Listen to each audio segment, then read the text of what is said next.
Namaskar. Good afternoon.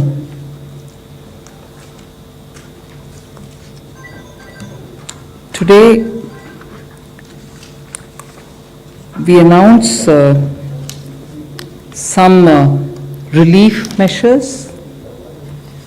There are about 8 such measures being announced under the category of relief, 4 of which are absolutely new.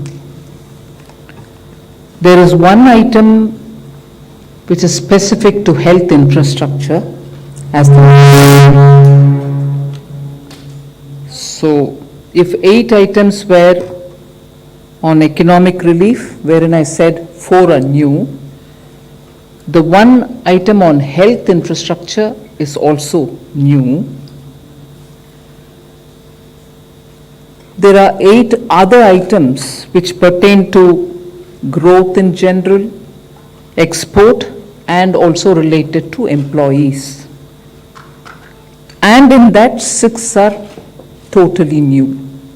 So with that very brief introduction, I go over to the first slide, which is a totally new item, and that pertains to 2 divisions, but both of which total to 1.1 lakh crore guarantee which is being given for particularly COVID affected sectors. And in that, health sector with a 50,000 crore cover receives attention for scaling up medical infrastructure. Here, the focus is on 8 non-metropolitan, meaning other than 8 metropolitan cities, the health and medical infrastructure in all other areas, all other towns, tier 2, tier 3 will be focused. So we are not looking at the 8 metropolitan, we are looking at all others. Here the guarantee coverage will be for projects which are totally new, up to 75% coverage, and projects which are only expansion will get 50% coverage. The loan which will be given will be to a maximum amount of 100 crores. This guarantee will last for 3 years, and the interest rate for this health sector is about 7.5. It's capped at 7.95%. And if the focus within this is on aspirational districts, whether it is expansion or for new projects, 75% cover is being provided, and therefore 7.95 being the interest cap, the top cap being given, considering that without this guarantee you would have had to pay 10 to 11% interest. If this is for the health sector, we are also extending this to all other sectors where 60,000 crores is being dedicated for the cover for that. But here the interest cap is at 8.25%. So all other details will be given out in the due course within a short span of time. But the other sector that we are talking about, like the way in which we did in the ECLGS, as we progress, we will evolve the needs. Depending on the needs which are coming out from the ground, we will keep changing that description and the coverage of the scheme. The next one is an additional 1.5 lakh crore for emergency credit guarantee scheme, which was launched last year after the Atmanirbhar package. Now that was up to 3 lakhs, if you remember, 3 lakh crores. And of that, through the ECLGS, before I go into this, the Hindi version of the, sorry about that. धन्यवाद माननीय वित्त मंत्री जी। जैसा आप सबको विदित है कि कोविड महामारी के चुनौतियां जो देश और दुनिया के सामने आई, पिछले वर्ष भी माननीय वित्त मंत्री जी ने 29 लाख करोड़ से ज़्यादा का आत्मनिर्भर पैकेज देश के सामने दिया था राहत के रूप में। एक बार फिर आर्थिक राहत का ये पैकेज जो है ये लेकर आपके बीच में आए हैं, जिनमें अलग अलग क्षेत्रों को इसमें सम्मिलित किया गया है। पहला एक क्षेत्र ऐसा है जहां पर स्वास्थ्य चिकित्सा की जब बात करते हैं तो उसका बहुत बड़ा महत्व है। इस सेक्टर के लिए कुल मिलाकर देखा जाए तो कोविड प्रभावित क्षेत्रों के लिए, सेक्टर्स के लिए 1,01,000 करोड़ रुपए की क्रेडिट गारंटी योजना लेकर आए हैं।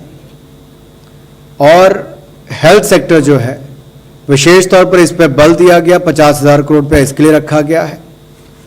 और प्रमुखता से उन क्षेत्रों के लिए जहां पर स्वास्थ्य की सुविधाएं उस स्तर पर नहीं पहुंच पाई थी, अनडिजर्व्ड एरियाज जो थे, उनको मद्देनजर, उनको ध्यान में रखकर उस उद्देश्य के साथ कि चिकित्सा के आधारभूत ढांचे के विस्तारीकरण के लिए इस पैसे का इस्तेमाल किया जाएगा। और इसमें जो गारंटी कवर है वो उन प्रोजेक्ट्स के लिए जिसका विस्तारीकरण हो रहा है उनके लिए भी, जो नए प्रोजेक्ट्स हैं उनके लिए भी लेकर आए हैं, जिसमें स्वास्थ्य और चिकित्सा के आधारभूत ढांचे को बल मिलेगा।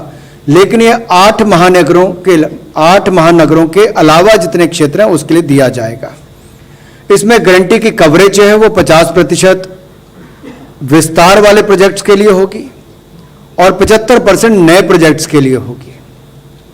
जो आकांक्षी जिले हैं हमारे, उनमें भी गारंटी की कवरेज जो है वो 75% रहेगी, चाहे विस्तारीकरण के लिए हो या नए प्रोजेक्ट्स के लिए हो। तो एस्पिरेशनल डिस्ट्रिक्ट्स में 75% गारंटी कवर रहेगा, नए प्रोजेक्ट्स के लिए भी और विस्तारीकरण वाले प्रोजेक्ट्स के लिए भी। जबकि 8 महानगर के अलावा जो बाकी रह गए हैं उनमें विस्तार के लिए 50% और नए प्रोजेक्ट्स के लिए 75% गारंटी कवर रहेगा। मैक्सिमम ऋण इसमें 100 करोड़ तक का मिल पाएगा और गारंटी की अवधि 3 वर्ष तक की रहेगी। इंटरेस्ट रेट जो है इसको सीमा इसकी लगाई गई है 7.95%, जो मार्केट से बहुत कम भी है। और इसके अलावा इसकी गारंटी जो है वो national credit guarantee trust company देगी। जो बाकी के सेक्टर्स हैं हेल्थ सेक्टर के अलावा, उनके लिए 60,000 करोड़ रुपए का इसमें प्रावधान किया गया है और उसमें इंटरेस्ट कैप जो है वो 8.25% सालाना रहेगी। इसकी जो डिटेल्स हैं आपको बाद में बता दी जाएंगी। और जो बगैर गारंटी के जो नॉर्मल इंटरेस्ट है वो लगभग 10 से 11% रहेगा। We now move to the additional 1.5 lakh crore for emergency credit guarantee scheme. You know, it was announced during the Atmanirbhar package announcements in May 2020. At that time, we had said it will be up to 3 lakh crores, of which 2.69 lakh crores have already been dispersed through the ECGLS 1, 2 and 3, in which, you know, first we covered the MSMEs, then we also included some other sectors, and the third one also brought in hospitality and others. And as a result of which 2.69 crores have already been utilized. The rest will also be available for people to utilize it. Now we are enlarging the scope of the ECGLS itself, where it was up to 3 lakh crore. Now we are bringing in another 1.5 lakh crore under the emergency credit line guarantee scheme. Now here, sector-wise details will be given sooner based on the evolving needs, and the overall cap for admissible guarantee has been raised to 4.5 lakh crores.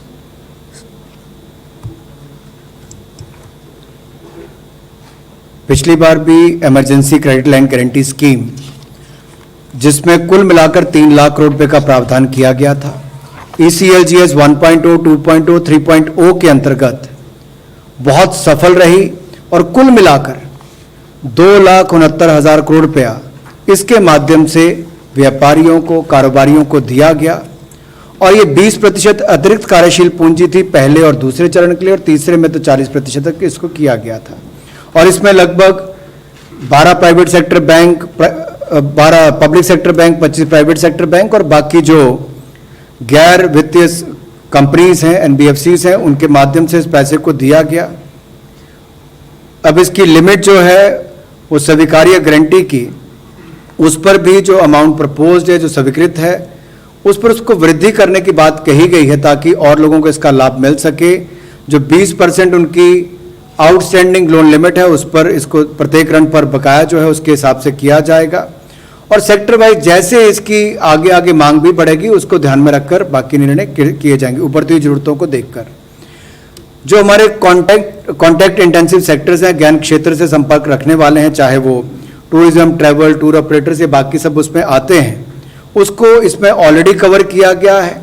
4000 crore तक के उसको इसमें लाभ दिए गए हैं, उसको आगे भी इसको ऐसे ही जारी रखा जाएगा। ओवरऑल इसकी जो कैप है या सीमा है एडमिसिबल गारंटी जो स्वीकार्य गारंटी की है वो अब 3 लाख करोड़ से बढ़ाकर 4.5 लाख करोड़ कर दी है। 3 लाख करोड़ में यानी कि 50% की और वृद्धि करके 4.5 लाख करोड़ रुपया इसको किया गया है, जिससे बहुत ज्यादा लाभ कारोबार और व्यवसाय करने वालों को मिलेगा emergency credit line guarantee scheme के माध्यम से। The next one is a totally new scheme. This is a credit guarantee scheme to facilitate loans through the MFIs, microfinance institutions. We aim to reach out to 25 lakh persons who are absolutely smallest borrowers from the MFI, and this would be a maximum loan of 1.25 lakhs to an individual, and the rate will be at least 2% below the maximum rate which is prescribed by the RBI. So the focus of this will be on new lending and not on repayment of old loans. Clearly, all kinds of stressed accounts can also benefit from it, and that is why we have mentioned that all defaulters also, so long as they are 89 days or less, meaning if the default is only within the 89 days, even they get covered, which means only the NPAs will not be covered, stressed will also be covered. Now, this entire scheme will be till 31st March 2020 or till such a time the 7,500 crores of guarantee which is getting issued is exhausted. Either this or that, whichever is the earliest. The guarantee which is being given is up to 75% of the default amount, and this duration is for 3 years. The loan duration is for 3 years. So we hope to cover 25 lakh, the smallest of small MFI clients, which means MFIs are normally widely spread in the hinterland, which is really the smallest, towns, very small towns, and therefore we want to reach out to them, and that is best done through the MFI, and that is why we've taken this route. So there will obviously be a joint lending group kind of a framework wherein the NBFC, which has a link with them, the MFI, will all be in the loop, but that is how we expect to reach the smallest of small borrowers. They could borrow it for any one of the purposes for which they would like to take money from the MFI. Credit guarantee scheme ये बिल्कुल नई योजना आपके बीच में लेकर आए हैं, जिसमें इसमें क्रेडिट गारंटी स्कीम के माध्यम से 25 लाख लोगों को इसका लाभ मिलेगा, और ये माइक्रो फाइनेंस इंस्टीट्यूशंस के माध्यम से इसको दिया जाएगा। 1.25 लाख रुपए तक का ऋण इसमें मिल सकता है, और लगभग 25 लाख जो छोटे कर्जदाता हैं, उधारकर्ता हैं, उनको इसका लाभ मिलेगा। और इसकी जो कैपिंग की गई है ऋण की, वो लोन फ्रॉम बैंक्स उसको कैप किया गया MCLR प्लस 2%, इससे ज़्यादा नहीं हो सकता। RBI की गाइडलाइंस जो निर्धारित हैं उसके अनुसार ही इंटरेस्ट रेट 2% कम होगा, मैक्सिमम प्रिस्क्राइब रेट से कम होगा, निर्धारित रेट से 2% कम होगा, तो इससे भी उधारकर्ताओं को लाभ मिलेगा। और इसकी जो समय अवधि है वो 3 वर्ष की होगी। मैक्सिमम लोन जो टेन्योर है इसका समय सीमा मैक्सिमम 3 वर्ष की होगी, और 80% सहायता जो है वो माइक्रो फाइनेंस इंस्टीट्यूशंस को वृद्धिशील उधार देने के लिए करनी पड़ेगी, इंक्रीमेंटल लैंडिंग के लिए करनी पड़ेगी, ये उसमें कहा गया है। और ये जो कर उधारकर्ताओं को दिया जाएगा ये बिल्कुल RBI गाइडलाइंस के अनुसार होगा। जैसे लेंडर्स के लिए जो गाइडलाइंस है, बोरोवर्स के लिए जो गाइडलाइन है जेएलजी के अंतर्गत भी, और सीलिंग भी जो हाउस होल्ड पर है उसको भी इनकम, डेट और ये सारी बातें ध्यान में रखकर किया जाएगा। पात्र कौन हो सकते हैं, ये एक बड़ा महत्वपूर्ण यहां पर है। योग्य लोग कौन होंगे, पात्र कौन होंगे। अगर कोई डिफॉल्टर भी जिसका 89 डेज तक, जिन्होंने अभी अपनी ब्याज की किस्त वापस नहीं की, डिफॉल्ट किया होगा, ऐसे उधारकर्ताओं को भी उसमें पात्र माना जा सकता है, उनको भी इसका लाभ मिलेगा। गारंटी इसमें 75% तक दी जाएगी और 3 वर्ष का उसके समय अवधि रहेगी। नेशनल क्रेडिट गारंटी ट्रस्ट के माध्यम से होगी और इसमें कोई गारंटी फी चार्ज नहीं की जाएगी। इसमें लगभग 7,500 करोड़ रुपया का प्रावधान होगा और 31 मार्च 2021 तक इसकी अवधि है, या 7500 करोड़ पहले इस्तेमाल हो जाए तब, या 31 मार्च 2022 तक इसका लाभ आप उठा सकते हैं। We move over to the fourth of the 8 relief packages that I mentioned. This pertains, and this is a totally new thing. We are trying to help revive tourism. We are extending financial support to more than 11,000 registered tourist guides, travel and tourism stakeholders. So this is a totally new one, as I said earlier. This scheme will cover about 10,700 regional level tourist guides who are recognized by Ministry of Tourism and tourist guides who are recognized by state governments. Travel and tourism stakeholders, which is literally the terminology used to talk about travel agents, I suppose, who are recognized by Ministry of Tourism, will also be covered here. What do they get? They get 100% guaranteed credit of 10 lakhs for the TTSs who are agents or travel agencies, and 1 lakh for tourist guides who are licensed either by the regional or the state level authorities. Now, what is this credit being given to? It's really a retail kind of a loan wherein they can take this credit for whatever purpose they would want to use it for, whether it is for buying a vehicle, whether it is for any other expenditure that they may want to have to incur. So there are no processing charges. The waiver, complete waiver will be given for any foreclosures or prepayment, and this would be administered by the Tourism Ministry. And the fund for this, just to draw your attention, is also included in that first announcement that we made, that other sectors which get 60,000 crore guarantee, this will also be one of that. So this is to help revive or to help the tourist guides and tourist travel agencies survive the second wave.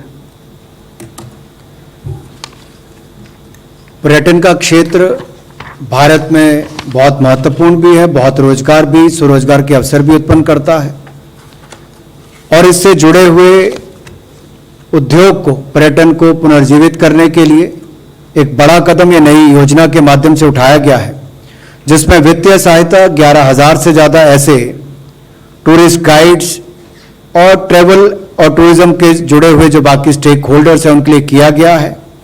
ये बिल्कुल नई loan guarantee scheme है जो Covid से प्रभावित क्षेत्र है उसको मददगार साबित होगी। इसमें कार्यशील पूंजी भी आपको मिलेगी, व्यक्तिगत ऋण अगर आपने लिए होंगे उसके लिए भी आपको लाभ मिलेगा, और इससे जो पर्यटन सेक्टर से प्रभावित लोग हैं वो अपने देनदारी का निर्वहन कर सके, उस दृष्टि से इस योजना को लाया गया है। वो अपना वापस व्यापार या व्यवसाय शुरू कर सके, उस दृष्टि से इसको लाया गया है, या कोई नया कारोबार भी शुरू करना चाहे तो उस दृष्टि से उसकी मदद करेगा।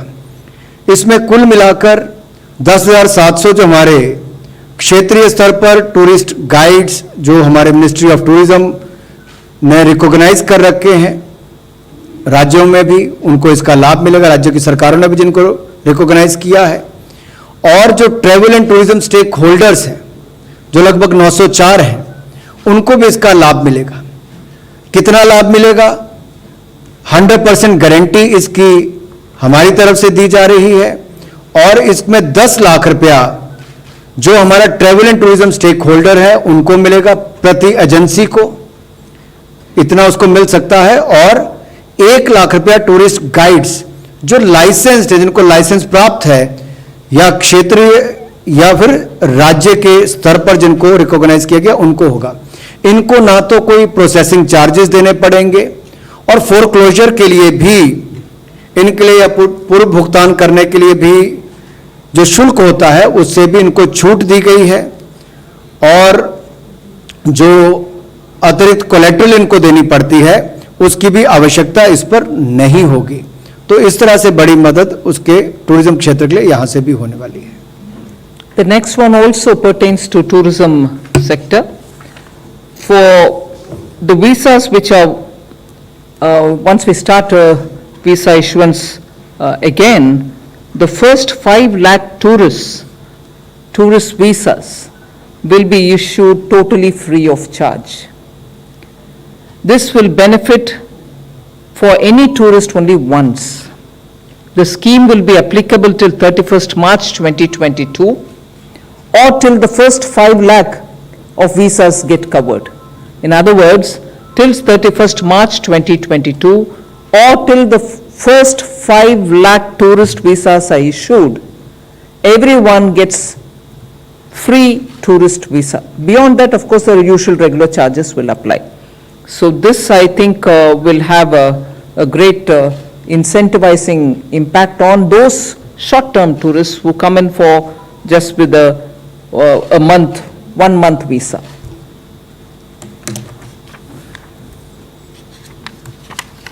विदेशी पर्यटकों के लिए जैसे ही वीजा की अनुमति मिलनी शुरू होगी, पर्यटन क्षेत्र को लाभ मिले, उसमें पहले 5 लाख जो टूरिस्ट हिंदुस्तान आएंगे या वो छुट्टी मनाने आ सकते हैं, व्यवसाय करने आ सकते हैं, जिस दृष्टि से भी उनको आना होगा, पहले 5 लाख टूरिस्ट जो हिंदुस्तान के अंदर आएंगे उनको वीजा शुल्क नहीं देना पड़ेगा। 2019 में लगभग 1,93,00,000 विदेशी पर्यटक भारत आए, जिन्होंने कुल मिलाकर 2,23,390 करोड़ खर्च किया। ये चाहे अवकाश पर आए हों, व्यवसाय करने आए हों। औसतन जो टूरिस्ट आता है, विदेशी पर्यटक यहां पर आता है, वो 21 दिन औसतन भारत में रुकता है। प्रतिदिन औसतन वो लगभग 24 रुपये खर्च करता है। इसके अलावा ये जो वीजा की अवधि है, जैसे इसको हम वापस शुरू करेंगे, वीजा जारी करना शुरू करेंगे, या तो पहले 5 लाख टूरिस्ट को इसको वीजा शुल्क माफ किया जाएगा और इसका वो लाभ उठा सकते हैं, लेकिन एक टूरिस्ट जो है, एक पर्यटक जो है, उसको एक बार ही इसका लाभ मिलेगा, बार बार नहीं। उसको कैप किया गया उस तरह से, और ये स्कीम 31 मार्च 2022 तक रहेगी, या पहले 5 लाख जब वीजा मिल जाएंगे उसके बाद इसको बंद कर दिया जाएगा, या 31 मार्च 2022 तक इसको जारी रखा जाएगा। इसका कुल वित्तीय जो प्रभाव होगा वो लगभग 100 करोड़ होगा। The next item relates to extension of the Atmanirbhar Bharat Rozgar Yojana. You would remember that in October last year, we had announced that to incentivize employers for creation of jobs or to restore the lost employment, which is registered under the EPFO, we had extended a scheme wherein we estimated about 58.50 lakh of beneficiaries would be taken in and they would get this benefit. And who are the beneficiaries? Those who draw a salary much lesser than 15,000 or lesser per month. And both in that case for such employers and employees wherein the establishment had less than 1,000 employees, the total of 24% of wages will be paid by the government, meaning the employer share and the employee share. Whereas if the unit had more than 1,000 employees, again for all those who had 15,000 rupees per month salary, 12% of the wages, which is the employee's contribution alone, will be paid by the government. Now, as it is, since October till today, till not today so much, 18th of June, about 21.42 lakh beneficiaries have benefited, and they are spread around 79,577 establishments. So this scheme now, which was valid till 30th June 2021, which is in another few days it was to get over, we are extending the scheme till 31st March 2022. आत्मनिर्भर भारत रोजगार योजना, जिसको पिछले वर्ष 1 अक्टूबर 2020 को launch किया गया था, ये एक प्रोत्साहित करने के लिए एक योजना लाए थे कि एक तो नए रोजगार का सृजन हो और जिनका रोजगार चला गया उनको वापस रोजगार देने के लिए उनको अवसर मिले। इसका कुल मिलाकर जो आउटले रखा गया था वो 22,810 करोड़ था। 58.50 लाख इसके कुल बेनिफिशरीज थे जिनको इसका लाभ मिला, और इसकी लास्ट डेट ऑफ रजिस्ट्रेशन जो थी वो 30 जून 2021 था। इसमें जो सब्सिडी उपलब्ध करवाई गई 2 साल के लिए नए एम्प्लॉयज की, काम करने वालों के लिए, मंथली वेज जिनका 1 महीने की तनख्वाह 15,000 से कम हो उसको इसके लिए लिया गया था। अगर आप कुल मिलाकर देखेंगे तो उस पे नौकरी देने वाले का और नौकरी करने वाले का जो शेयर होता है उसका हिस्सा होता है 24% होता है। और इसमें तय किया गया था कि जिस कंपनी के 1,000 तक के एम्प्लॉयज हैं उनका नौकरी देने वाले का और नौकरी करने वाले का दोनों का 24% शेयर जो है वो हम करेंगे। और इसके अलावा जो 1,000 से ज़्यादा के जहां पर एम्प्लॉयज हैं, जहां पर काम करने वाले 1,000 से ज़्यादा हैं, वहां पर नौकरी करने वाले का 12% शेयर जो है उसको हमारे द्वारा वहन किया जाएगा। इसमें कुल मिलाकर 902 करोड़ रुपए अब तक दिए जा चुके हैं। 21.42 लाख लोगों को इसका लाभ मिला है और 79,577 ऐसी संस्थाएं हैं जिनको इसका लाभ 18/6/2021 तक मिला। अब इस योजना को आगे एक्सटेंड किया गया है, आगे इसको बढ़ाया गया है। 30 जून 2021 से बढ़ाकर 31 मार्च 2022 तक इसकी समय अवधि की गई है।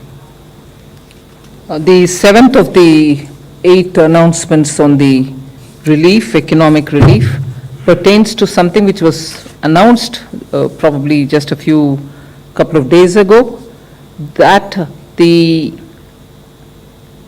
an additional amount of 14,775 crores, 775 crores, 14,775 crores is being provided for nutrient-based subsidy for the farmers.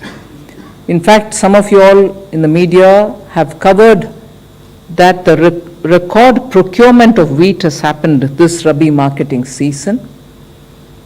432.48 lakh metric tons have been procured, which is compared to the previous Rabi marketing season, it was only 389.92 lakhs. This increase has happened even despite the pandemic. 85,413 crores have been directly paid into the farmers' accounts. 85,413 crores, and this is for the Rabi marketing season only. Now, the existing NBS subsidy is up to about 27,500 crores. We have now increased it to 42,275 crores, which means an addition of 14,775 crores have been provided. The breakup of that is available, we will share it with you, but the additional amount is 14,775 crores. I'm not announcing it for the first time today, but the money which is being released now, and that is 14,775 crores.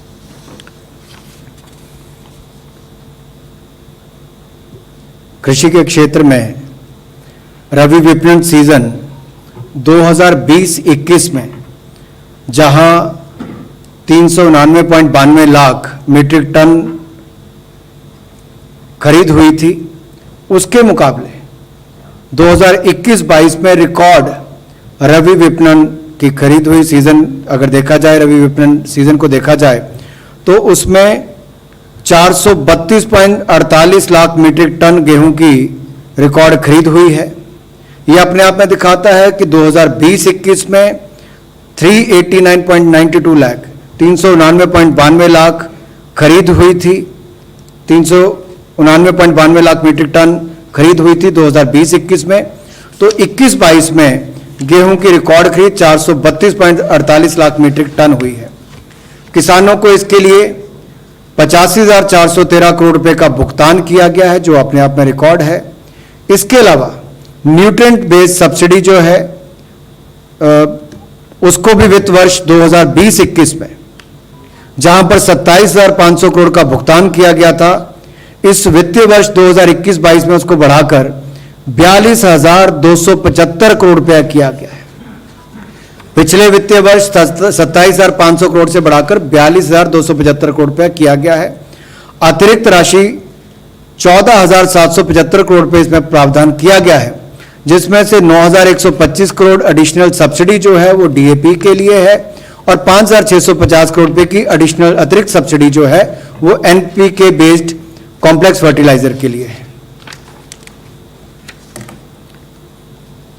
The next one is just recalling something which the Prime Minister announced immediately after the lockdown was made last year, providing the poor with the food grains, Pradhan Mantri Garib Kalyan Anna Yojana. Last year, the scheme was providing grains and some pulses between March to November. Just for the records, because the poor of India should not go without a meal even one day during this pandemic, was the objective with which the Prime Minister immediately announced this program. And therefore, just for the records, last year this scheme was for 1,33,972 crores. Again this year, because of the second wave and because of the intensity with which the wave hit us, the Prime Minister thought that this year too, this scheme will have to be extended. And again, therefore, in May, this scheme was relaunched. Even then it was clearly made as an announcement saying free food will be provided, food grains will be provided till November. This year, the estimated financial implication of the 5 kg food grains which are being, in addition to their PDS entitlements, being given this year of 5 kgs of food grains will have a financial implication of 93,869 crores. Again, just for the records, the total financial implication of last year and this year is 2,27,841 crores. पिछले वर्ष आपदा के समय प्रधानमंत्री गरीब कल्याण अन्न योजना की शुरुआत की थी कि इस महामारी और आपदा के समय कोई व्यक्ति भूख के कारण किसी की मृत्यु ना हो, अन्न की कमी ना हो। पिछले वर्ष भी 80 करोड़ लोगों को 8 महीने तक 5 किलो गेहूं, चावल, 1 किलो चना देने का काम किया। तो वहीं पर इस बार भी दूसरी लहर के बाद माननीय प्रधानमंत्री मोदी जी ने यह निर्णय किया कि मई महीने से लेकर दिवाली तक, यानी कि नवंबर महीने तक इस साल देश के गरीबों को अन्न की ये योजना जारी रहेगी। और इसके माध्यम से जहां पिछले वर्ष 1,33,972 करोड़ रुपया इसके ऊपर खर्च आया था, इस बार भी इसमें गरीब लोगों को ये सुनिश्चित करने के लिए कि उनको अन्न की कमी ना हो, इस योजना को पुनः इसकी शुरुआत की गई है, जिससे ये सुनिश्चित किया जाएगा कि उनको अन्न देश के कोने कोने तक मिल सके। इसमें जो वित्तीय प्रभाव इस वर्ष का होगा वो लगभग 93,869 करोड़ होगा और कुल मिलाकर प्रधानमंत्री गरीब कल्याण अन्न योजना का कुल खर्चा जो गरीबों को मुफ्त में अनाज देने का है वो 2,27,841 करोड़ रुपया होगा। We now move to the announcement on health, with a special focus and emphasis on children and pediatric care, pediatric beds being provided. We are now providing 23,220 crores more, only focusing, sharply focusing on, among other things, but primarily focusing on children and pediatric care. This 23,220 crores will be spent in this financial year itself. It will also focus on funding of HR augmentation so that medical students, interns, nurses can also be, brought in into helping in such emergencies. ICU beds will be made available. Oxygen supply at the central, district and sub-district levels will be ensured. And also making sure that equipments and medicines, teleconsultations and ambulance services, all of that will be taken care of with a primary focus on children. So pediatric care is the emphasis here. Just to recall, last year 15,000 crore emergency health systems project was brought in, which ended as of March 2021. Through that 15,000 crores, there was a 25-fold increase in COVID dedicated hospitals. We also set up 7,929 COVID health centers, 9,954 COVID care centers, and an increase in oxygen supported beds by 7.5 times also was facilitated with the 15,000 crores, and there was an increase in isolation beds also by 42 times. There was increase again in ICU beds by 45-fold. So that we thought the 15,000 crores which was used till March 2021, aiming at providing additional infrastructure and facilitating COVID care, had good response, and now 23,220 is being provided with a primary focus on children, but others also will benefit from it. जन स्वास्थ्य के लिए आपदा के समय 23,220 करोड़ रुपए का और प्रावधान किया गया है, जिससे कि स्वास्थ्य सुविधाओं को और आधारभूत ढांचे को सुदृढ़ किया जाए।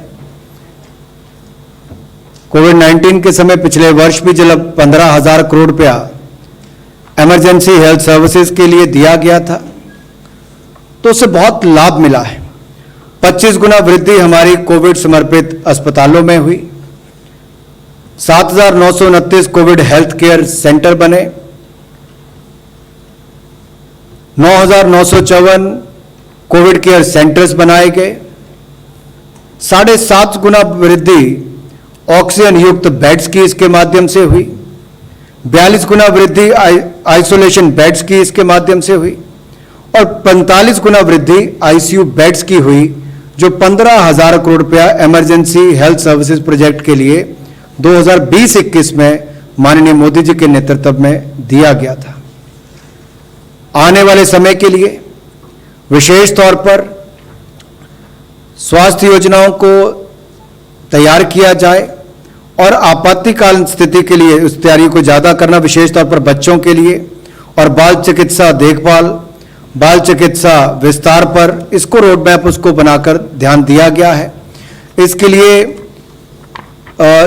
छोटी अवधि के लिए, लघु अवधि के लिए, मानव संसाधन की वृद्धि के लिए, पूर्ति के लिए इसको भी इस्तेमाल किया जा सकता है, जिसमें हमारे मेडिकल के छात्र हों, हमारी नर्सेस हों, इनको भी इसमें इनका योगदान किया जा सकता है।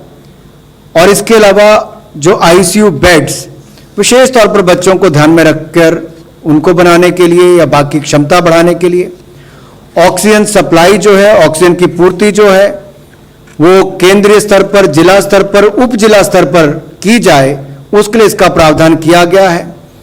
और ये सुनिश्चित करने के लिए कि स्वास्थ्य उपकरण, दवाइयाँ, इनका पर्याप्त उपलब्धता हो और जनता की पहुंच टेली कंसल्टेशन तक, एम्बुलेंस सर्विसेज तक हो, इसको भी इसके माध्यम से सुनिश्चित किया जा सकता है। और टेस्टिंग कैपेसिटी, क्योंकि आपने देखा है इसकी रोकथाम के लिए टेस्टिंग बहुत महत्वपूर्ण है, तो टेस्टिंग कैपेसिटी को बढ़ाया जाए, उसमें भी इसका लाभ मिलेगा। और जो डायग्नोस्टिक्स हैं उसको भी सपोर्ट करने के लिए, उसकी क्षमता को बढ़ाने के लिए, ताकि निगरानी और जीनोम अनुक्रम जो है उसकी भी क्षमता को बढ़ाने के लिए इस बजट का फायदा हो सकता है, इस योजना का फायदा हो सकता है। 23,220 करोड़ रुपया ये 31 मार्च 2022 तक उपलब्ध होगा, ताकि देश भर में इसके माध्यम से इन संबंधित चीजों को पूरा किया जा सके, विशेष तौर पर देश के बच्चों को बाल चिकित्सा से जुड़ी हुई सुविधाओं को लेकर ज्यादा ध्यान में रखते हुए। We move to the third section, which focuses on growth, export and imports, and also on generation of employment. The first thing is, this government, as you know, is committed to doubling the farmers' income, and at the same time addressing the issue of malnutrition. Earlier, we've always focused on high-yielding varieties of seeds, so that the crops which are benefited from that high-yielding variety of seeds yields more.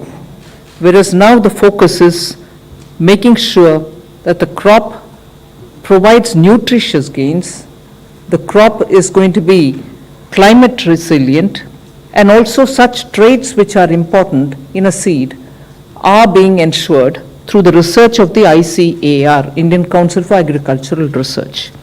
They have now developed bio-fortified crop varieties, which if given to the farmers, they are able to produce better quality output, and that might help in providing greater protein, iron, zinc and vitamin A for nutrient value based grains, which are important for us.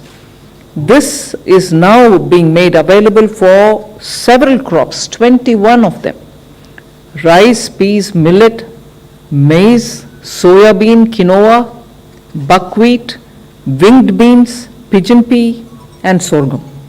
All of them have been developed by the ICAR, and this will come of great help for the farmers.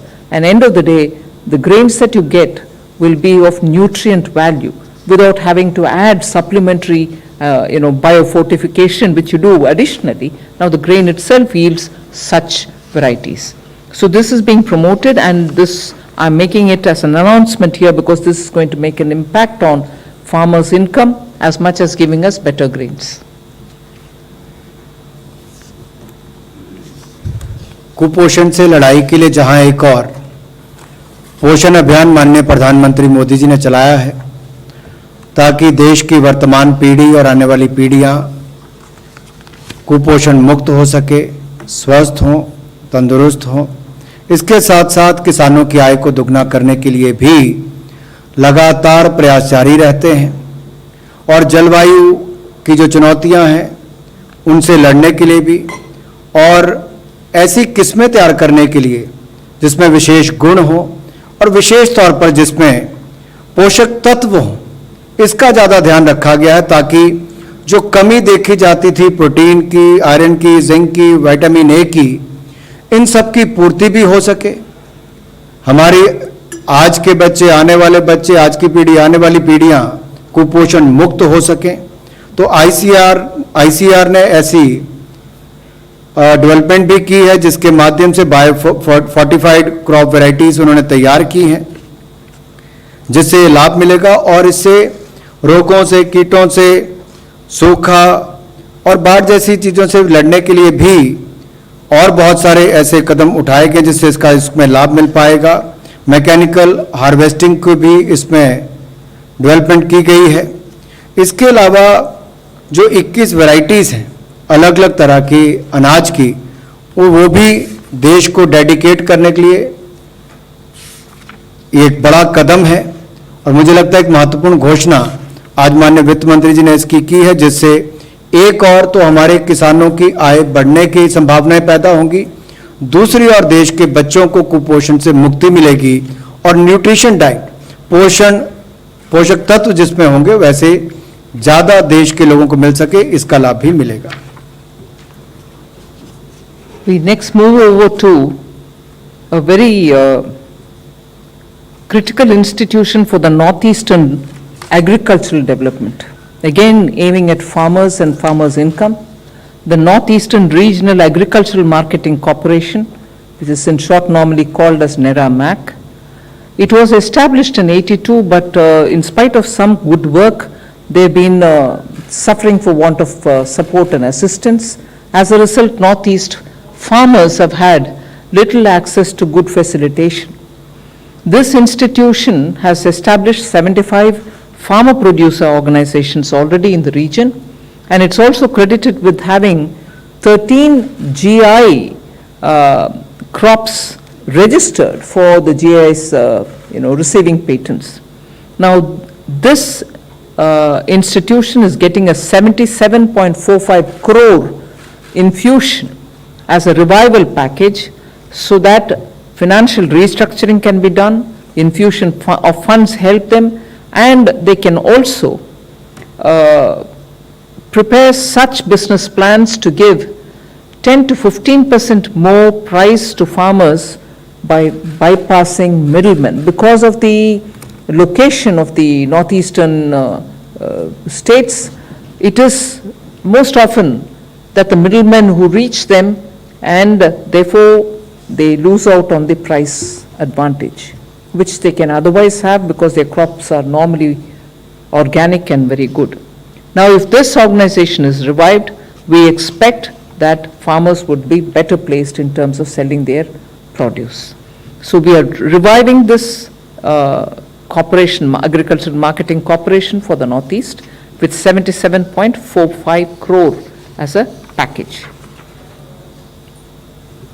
North eastern regional agriculture marketing corporation के लिए 77.45 करोड़ रुपए की वित्तीय पुनर्गठन और धन का संचार की योजना हम आप सबके बीच में लेकर आए हैं। एक रिवाइवल पैकेज के रूप में आप इसको देख सकते हैं, क्योंकि 1982 में जब इसका स्थापना हुई तो इसका मंशा यही थी कि नॉर्थ ईस्ट के किसानों को मदद मिल सके, लाभकारी मूल्य मिल सके और कृषि और बागवानी से जुड़े हुए जो भी पदार्थ हैं, जो भी फसलें हैं, उसकी अच्छी कीमतें मिल सके।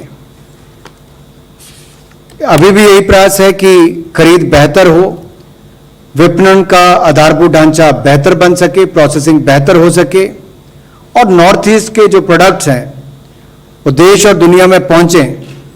तो 75 farmer producer organisation, farmer producer companies जो रजिस्टर्ड हुई है NERA MAC के साथ, उन्होंने 13 GI क्रॉप्स जो है वो भी नॉर्थ ईस्ट में रजिस्टर करवाई है और एक बिजनेस प्लान,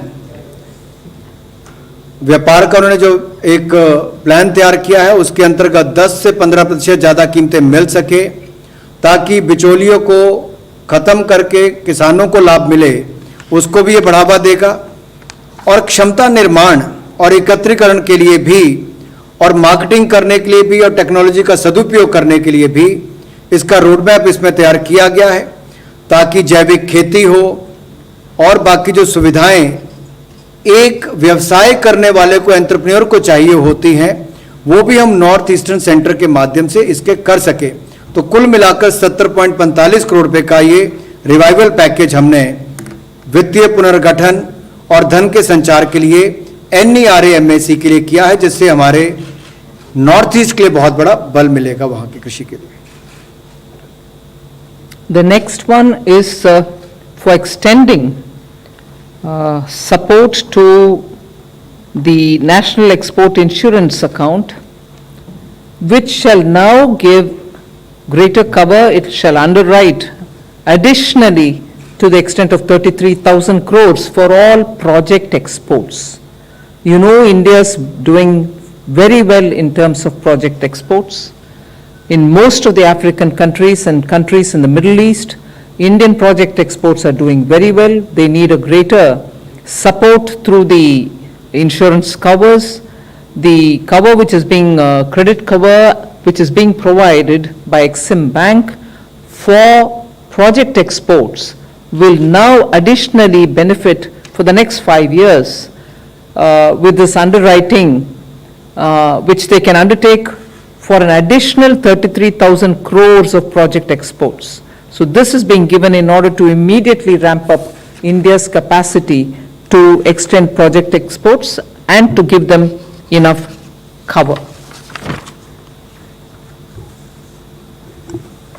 निर्यात को बढ़ावा देने के लिए 33,000 करोड़ रुपए का ये प्रोजेक्ट लाए हैं, जिसमें export through national export insurance account NEIA के माध्यम से हो, क्योंकि NEIA ट्रस्ट जो है वो बढ़ावा देता है मध्यम एवं लंबी अवधि के लिए जो निर्यात किया जाता है, जो ऐसे एक्सपोर्ट के निर्यात के जो प्रोजेक्ट्स हैं, जो जोखिम कवर है उसके विस्तार के लिए, ताकि और एक्सपोर्ट बढ़ सके और वहीं पर एक्सपोर्टर्स को भी इसका लाभ मिल सके। तो इसके माध्यम से ये जो कवर है, इसके एक्सिम बैंक हो या बायर्स क्रेडिट की जब हम बात करते हैं तो उसमें उधार योग्य या उधार लेने वाले जो बॉयर्स हमारे हैं उनकी परियोजना को भी इसमें बल मिलेगा। और कुल मिलाकर हमारे इस NEIA ट्रस्ट के माध्यम से 211 प्रोजेक्ट्स को 52,860 करोड़ रुपया 52 देशों में एक्सपोर्ट करने के लिए 63 अलग अलग इंडियन प्रोजेक्ट एक्सपोर्टर्स के माध्यम से जो 31 मार्च 2021 तक मिला है, ये हमने मदद अब तक की है। आने वाले समय के लिए हम ये प्रावधान कर रहे हैं, प्रपोज भी कर रहे हैं कि अतिरिक्त कॉर्पस जो है इसमें मिले, जो अगले 5 सालों तक इसको अलाउ किया जाए, जिसमें अंडर राइट करे, जिसमें अतिरिक्त इसमें क्षमता हो 33,000 करोड़ रुपए निर्यात के प्रोजेक्ट्स के लिए।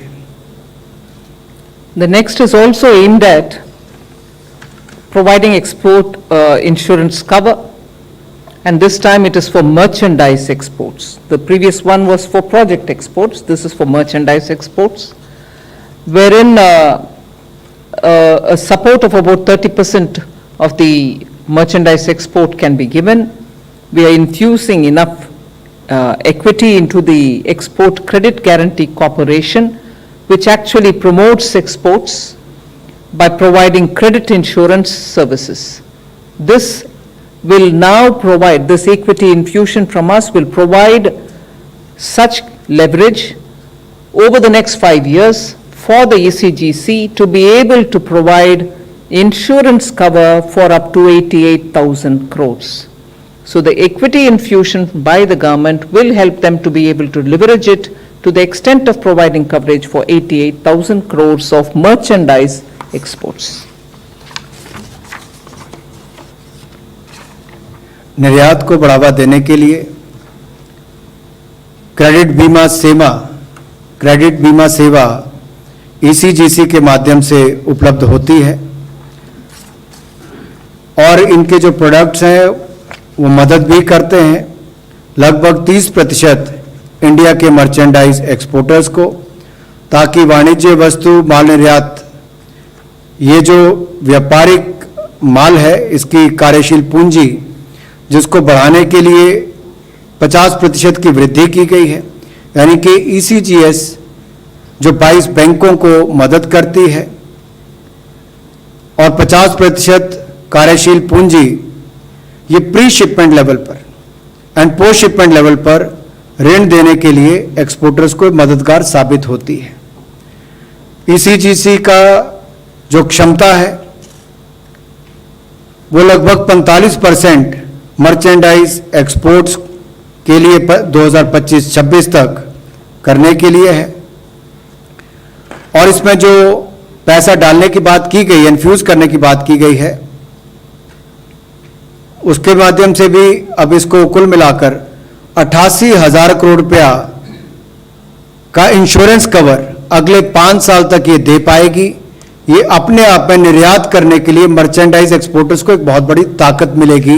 ईसीजीसी के माध्यम से ये दूसरा पैकेज उसके लिए दिया गया है। We move next to the Digital India, wherein you are aware that Honorable Prime Minister on 15th August Independence Day address in 2020 had mentioned that broadband connectivity will be available for all the Gram Panchayats in the next 1,000 days. There are a total of 250,000 Gram Panchayats in India. Of them, 156,223 have already received and they've become, say, the service ready by 1st May 2021, this year. So 156,223 Gram Panchayats are now service ready. So the rest have to be extended the same facility. Now, therefore, for that, an additional 19,041 crores is being provided, so that commitment that in 1,000 days from 2020, we will complete the entire broadband connectivity to villages, and this additional is a totally new amount that I'm adding, which is 19,041. Therefore, the total outlay for this particular BharatNet project goes up to 61,109. Earlier, 42,068 crores have already been utilized for reaching that 156,223 Gram Panchayats. Now, with this additional 19,041 crores, we should be able to complete the rest. Digital India के अंतर्गत 19,041 करोड़ पे broadband सुविधा के लिए, ताकि हर गांव को Bharat net PPP model के माध्यम से जोड़ा जा सके। आपको याद होगा माननीय प्रधानमंत्री मोदी जी ने 15 अगस्त 2020 को ये घोषणा की थी कि ब्रॉडबैंड कनेक्टिविटी जो है, इंटरनेट की सुविधा जो है, वो देश के सभी बसे हुए गांव को उससे जोड़ दिया जाएगा। 1000 दिन के अंदर इसको पूरा करना था और इसमें तेजी के साथ काम हुआ है। 2.5 लाख ग्राम पंचायतों में से 1,56,223 ग्राम पंचायतों को इससे जोड़ दिया गया है 31 मई 2021 तक, और भारत नेट पीपीपी मॉडल के माध्यम से उसको लागू करके इसको 16 राज्यों में इस पीपीपी मॉडल को लाया जा रहा है। इसके 9 पैकेज बनाए जाएंगे और इसको वाइबिलिटी गैप फंडिंग के आधार पर इसको किया जाएगा। इसके अलावा अतिरिक्त 19,041 करोड़ रुपया प्रावधान किया गया है भारत नेट योजना के लिए। सो भारत नेट योजना के लिए अगर कुल मिलाकर देखा जाए तो जो टोटल आउटले है वो 61,109 करोड़ रुपया, जिसमें से 42,068 करोड़ रुपया पहले ही जिसकी घोषणा 2017 में की गई थी, बाकी अब उपलब्ध करवाया जा रहा है। और इसको इस्तेमाल किया जाएगा विस्तारीकरण के लिए, ब्रॉडबैंड सुविधाओं के लिए और अपग्रेडेशन के लिए, ताकि भारत नेट की सुविधा हर गांव तक और हर पंचायत तक पहुंच सके। Next one is a new announcement, but with an extension provided. It's a PLI scheme for large-scale electronics manufacturing. You know, there was incentives which are being provided from 6% tapering down to 4% on incremental sales of goods, and this was to continue for 5 years. The incentives were to be applicable from 1st August 2020, keeping the base year as 1920. Now we have extended the tenure of the scheme from 2020-21 by 1 year to 25-26. Earlier it would have ended up in 24-25. Now we have extended it by 1 more year, so 2025-26. And for those who had investments made even in 2021, they will also get counted in this, because we have given them the option of choosing any 5 years for meeting their production targets under the scheme. So it is open backwards in a way for those who have come in earlier into the scheme, and also continues for the next 5 years. So this is for large-scale electronics manufacturing. The companies which were not able to achieve the targets within the given time had very many legitimate reasons, and therefore the extension has come in. The reasons are given in the explanatory notes with which you will get the press release. बड़े स्तर पर electronic के निर्माण के लिए जो production link incentive scheme थी उसके टेन्योर को एक्सटेंशन दी जा रही है। इस योजना के अंतर्गत प्रोत्साहन दिया जाता था कि 6% से 4% तक जो वृद्धिशील बिक्री होगी माल की उस पर इंसेंटिव थे और लक्ष्य खंड उस पर निर्धारित किए गए थे कि क्या क्या होंगे और इसमें 5 साल की अवधि थी। इंसेंटिव जो थे वो 1 अगस्त 2020 से इसको लिया गया था और बेस ईयर इसमें 2019-20 को माना गया था। आपदा के कारण इसमें थोड़ी दिक्कत भी आई, बाधित हुआ, नए प्लांट्स लगना, काम शुरू करना, वीजा की रिस्ट्रिक्शंस, सप्लाई चेन की रिस्ट्रिक्शंस भी हुई, आपूर्ति श्रृंखला के कारण भी दिक्कतें आई हैं और ये सब दिक्कतों को देखते हुए जो विलंब हुआ है इनको स्थापित करने के लिए, इनके निर्माण करने के लिए, तो उसमें भारत सरकार ने निर्णय लिया है कि इस स्कीम का जो टेन्योर है जो 2020-21 से प्रपोज था, जो लॉन्च 2020-21 से होनी थी, अब उसको 1 साल के लिए और एक्सटेंड किया गया। अब उसको 25-26 तक की समय अवधि तक गिना जाएगा। कुल 5 साल की अवधि है और इसमें उनको तय करना है कंपनियों को जो निर्माता हैं कि कौन से 5 साल उनको प्रोडक्शन के लेने हैं और उनको योग्य माना जाएगा इन्वेस्टमेंट्स को जो 2020-21 से आई हैं। The next one is about the budget announcement, but because we are executing now, I would like to bring in the picture. This is about revamping the reforms-based power sector, result-linked power distribution scheme for financial assistance to DISCOMs. It will help in infrastructure creation and upgradation of systems. We expect to have smart meters, 25 crores of them to be brought in, 10,000 feeders, 4 lakh kilometers of LT overhead, and therefore it is one of the major reforms where state-specific intervention is being planned and there will not be a one-size-fit-all.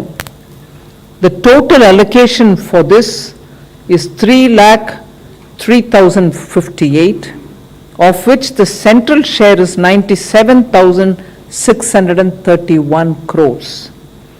You remember that during the last year's Atmanirbhar announcements, we had also made states wanting to borrow more were given that little nudge and incentive saying you may borrow additionally for 4 years up to 0.5% of the gross state domestic product, GSDP, subject to carrying out certain specific power sector reforms. This is part of it, but now the scheme gets included because of ongoing work which is undertaken by IPDS, DDUGY, Deen Dayal Upadhyaya Gram, DDGJY. I'm unable to explain it in full. The expanse, Deen Dayal Upadhyaya Grama Jyoti Yojana, that's right, and Saubhagya Yojana. So this is one of the major steps, and the amount which is being announced is also big. Reform-based result-linked power distribution scheme 3.3 lakh crore रुपए की यहाँ पर आज announce की जा रही है। इसमें मुख्यतः प्रयास यही है कि बड़े और छोटे राज्यों के हिसाब से अलग अलग श्रेणी के हिसाब से इसको लागू किया जाए और इसमें 25 करोड़ स्मार्ट मीटर्स लगें, 10,000 फीडर्स हों, 4 लाख किलोमीटर की एलटी ओवरहेड लाइंस इसमें प्लान की गई हैं और इसी योजना के अंतर्गत जो अभी चालू जो हमारी योजनाएं हैं, चाहे आईपीडीएस की है, दीनदयाल उपाध्याय ग्राम ज्योति योजना हो या सौभाग्य योजना हो, उसको भी इसमें सम्मिलित किया जाएगा। और कुल एलोकेशन इसके लिए 3,03,058 करोड़ की है, जिसमें केंद्र का हिस्सा 97,631 करोड़ है। आपको याद होगा हमने राज्यों को पहले ही आधा प्रतिशत उनके जीएसडीपी का लेने के लिए पहले ही अनुमति दी है, जिसमें लगभग 1,05,864 करोड़ रुपया वित्तीय वर्ष 2021-22 के लिए बनता है। और ये इसके ऊपर निर्भर करता है कि किस तरह की वो अपनी रिफॉर्म्स अपने पावर के क्षेत्र में अपने राज्य में लेकर आते हैं। इसका लाभ ये मिलेगा कि डिस्कॉम्स का इंफ्रास्ट्रक्चर आधारभूत ढांचा बेहतर होगा, सिस्टम्स की अपग्रेडेशन होगी, कैपेसिटी बिल्डिंग इनकी इससे होगी, प्रोसेस में भी सुधार होंगे। और जैसा हमने देखा यूपीआई भीम ऐप आई, जनधन, आधार और मोबाइल ट्रिनिटी के माध्यम से पारदर्शिता आई और सिस्टम में जो लीकेजेस थी उसको रोका गया, देश के लाखों करोड़ बचे। इस सेक्टर में भी एक बहुत बड़ा बदलाव, ये आधारभूत ढांचा के सुधार में ये रिफॉर्म्स लाकर अच्छी सिस्टम्स बिल्ड करके अपग्रेडेशन करके इसमें बहुत बड़ा सुधार राज्यों में आ सकता है। उनके आय भी बढ़ेगी, सिस्टम्स भी पहले से बेहतर बनेंगे। इस दृष्टि से इस योजना को लाया गया है। I come to the last, after which you will have the financial statement as always, which is customary now. So the last announcement is about a new streamlined process of PPP projects and asset monetization. You know, the current process was long and it involved multiple levels of approval for the PPP. So now we are coming up with a new policy which is formulated for appraisal and approval for proposals and monetization of core infrastructure, including those which are through InvITs. So the aim is to have a speedy clearance of projects so that the private sector's efficiencies are brought in, and this is something which will help in the budget proposal that we'll move ahead with asset monetization, and therefore with the policy base that is being provided now, we expect to quickly go on a very clearly stated objective. PPP projects और asset monetization के लिए समय कम लगे उसके लिए कुछ निर्णय किए गए हैं, क्योंकि अभी का जो सिस्टम है, जो प्रोसेस है, उसमें अनुमोदन के लिए विशेष तौर पर सरकारी निजी कंपनी भागीदारी के लिए पीपीपी मॉडल्स के लिए बहुत लंबा भी है और विभिन्न स्तर पर इसकी अनुमति या अप्रूवल्स भी चाहिए होती हैं। नई पॉलिसी के माध्यम से मूल्यांकन जो है और मंजूरी जो है वो पीपीपी प्रपोजल्स के लिए या उनके मुद्रीकरण के लिए, मोनेटाइजेशन के लिए, जो हमारा मुख्य आधारभूत ढांचा है उसके एसेट मोनेटाइजेशन के लिए इसको थोड़ा इनविट्स का मैकेनिज्म इस्तेमाल किया जाएगा। उनमें से एक इनविट्स का हो सकता है ताकि इसको सूत्रीकरण भी किया जा सके, इसको जल्द मोनेटाइज करने में लाभ भी मिल सके और इसका कुल मिलाकर प्राइवेट सेक्टर की जो क्षमता है, योग्यता है फाइनेंसिंग करने की, प्रोजेक्ट्स को चलाने की, मैनेजमेंट की, उसका भी लाभ लिया जा सके और प्रोजेक्ट्स की जल्दी मंजूरी हो और उसको अनुमोदन भी जल्द हो सके, उसके लिए ही ये बदलाव किए गए हैं। इससे एसेट मोनेटाइजेशन को भी बल मिलेगा और पीपीपी प्रोजेक्ट्स को लागू करने में और करने में भी ज़्यादा सुविधाएं मिलेंगी।